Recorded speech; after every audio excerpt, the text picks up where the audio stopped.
Hello everyone, I am Rukmani Sharma and in this video we are going to discuss MCQs of the chapter Kings and Kingdoms. Question number 1. Which new dynasty developed in eastern part of the country? Country के eastern part में कौन सी नई dynasty develop हुई? ये थे Palas. What was the other name of the great lord of a circle और reason? Circle या reason के जो सबसे बड़ा लॉर्ड होता था, स्वामी होता था, उसका दूसरा नाम क्या था? उसका नाम था महामंडलेश्वर. Who were expected to bring gifts for their king in 17th century? 17th century में किससे एक्सपेक्ट किया जाता था कि वो राजा के लिए गिफ्ट लेकर आए? सामंत से. When were Samant declared महासामंत? सामंत अपने आप को महासामंत कब डिक्लेयर कर देते थे? When they gain power and wealth. जब उनके पास पावर आ जाती थी और वेल्थ यानी कि संपदा, धन आ जाता था. What is the little meaning of हिरण्यगर्भा? हिरण्यगर्भा का शाब्दिक अर्थ क्या होता है? Golden womb. From whom was the revenue also collected? और किससे रिवेन्यू भी इकट्ठा किया जाता था? वो थे ट्रेडर्स. What is वैटी? ये एक प्रकार का टैक्स था. What was the use of money collected from taxes? जो टैक्सेस से मनी कलेक्ट होता था उसका क्या यूज होता था? To finance the king's establishment. जो राजा की बस्तियां होती थी, रहने की जगह होती थी, उसको फाइनेंस करते थे. Construction of temples and forts. Temple और किले बनवाने में उस पैसे का यूज होता था. To fight wars. और वॉर लड़ने के लिए यूज होता था. तो इसलिए आंसर है all of these. The functionaries for collecting revenue were recruited from. Revenue इकट्ठा करने के लिए जो ऑफिसर्स रिक्रूट होते थे, यानी कि जिनको एम्प्लॉय किया जाता था, लगाया जाता था काम पर, वो कौन लोग होते थे? वो थे इन्फ्लुएंशियल फैमिलीज. जो ज़्यादा प्रभावी फैमिलीज होती थी उनको इसमें लगाया जाता था. Prashasti tell us how rulers wanted to depict themselves. प्रशस्ति हमें बताती है कि रूलर्स अपने आप को किस प्रकार से प्रस्तुत करना चाहते थे. वो चाहते थे कि उन्हें वैलियंट, ब्रेव, विक्टोरियस, विजयी, वॉरियर्स, योद्धा के रूप में प्रस्तुत किया जाए. इन विच लैंग्वेज वॉज द प्रशस्ति फाउंड इन ग्वालियर रिटन. जो ग्वालियर में प्रशस्ति मिली है वो किस लैंग्वेज में लिखी गई थी?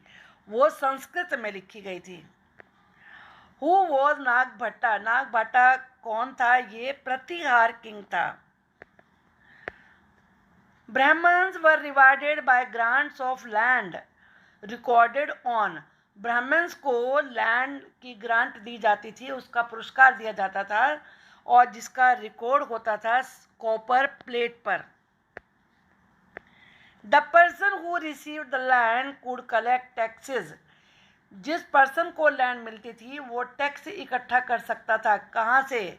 बीटल लीव्स, पान की पत्तियों पर टैक्स लगा के. वोवन क्लोथ, बुने हुए कपड़े, और व्हीकल्स और गाड़ियाँ, इन तीनों पे टैक्स लगा के वो पैसा इकट्ठा कर सकता था. Who invaded the Somnath temple in Gujarat. Gujarat में सोमनाथ टेम्पल पर किसने आक्रमण किया? इन्वेड का मतलब होता है आक्रमण करना. महमूद गजनी ने. C is the correct answer. Who ruled in Tamil Nadu. Tamil Nadu में किनका राज्य था, किनका शासन था? Cholas. Muttaraiyar held power in this delta. इस डेल्टा में मुट्रियर की पावर थी, वो था कावेरी रीजन. अब ये फिलिंदा ब्लैंक्स हैं. Prithviraj third defeated Mohammad Ghori. इसमें ये ब्लैंक है, इसको आपको भरना था. रोट किताब अल हिंद, अल किताब अल हिंद किसने लिखी? अल बरूनी ने लिखी। Gujarat, Pratihara, Rashtrakutas and Palas fought the tripartite struggle. जो ट्रीपार्टाइट स्ट्रगल था, यानी कि 3 पार्टियों का स्ट्रगल था, उसमें कौन कौन थे? गुर्जर, प्रतिहार, राजकोटाज और पालाज। पालाज आपको फिल करना है। Temple at Thanjavur was for goddess. जो थंजुवर में टेम्पल है वो कौन सी देवी के लिए है? वो है निशुम भासुदिनी।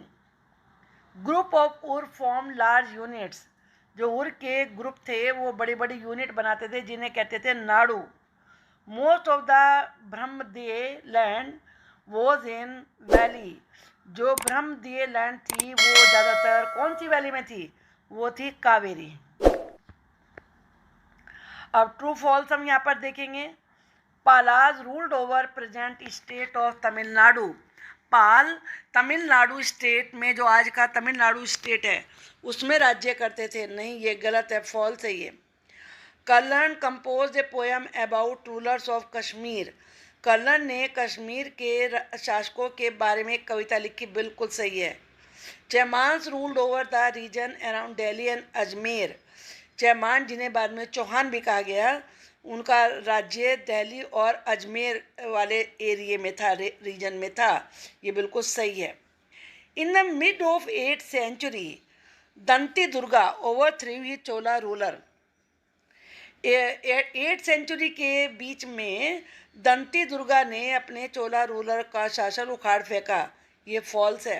Land for maintenance of A school. जो स्कूल की मेंटेनेंस के लिए लैंड होती थी उसे कहा जाता था पल्ली छद्दनम। ये फॉल्स है। Land gifted to temples was called devadana. जो टेम्पल के लिए लैंड गिफ्ट की जाती थी उसे देवदान कहा जाता था। ये बिल्कुल सही है। अब मैचिंग करेंगे। त्रिभुवन चक्रवर्तीन, ये लैंड ऑफ 3 वर्ल्ड्स, इसका मीनिंग ये है क्योंकि त्रिभुवन, त्रि का मतलब 3 होता है, भुवन का मतलब वर्ल्ड होता है, और चक्रवर्तीन से मतलब है उसका स्वामी। अल बिरूनी, अल बिरूनी ने एक ये अरबिक स्कॉलर थे, विद्वान थे।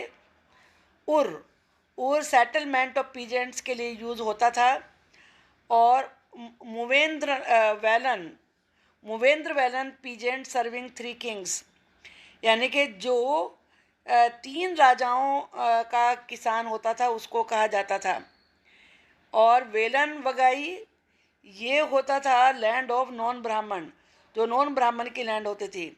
महामंडलेश्वर great lord of a region, जो किसी रीजन का ग्रेट लॉर्ड होता था। तो इस तरीके से आपको ये वीडियो पसंद आई होगी। मैं इसके लॉन्ग आंसर टाइप क्वेश्चन की एक वीडियो बनाऊंगी, उसके लिए भी आप वेट करिए और चैनल को सब्सक्राइब करिए। कमेंट लिख के मुझे बताइए कि आपको वीडियो कैसी लगी। Thank you.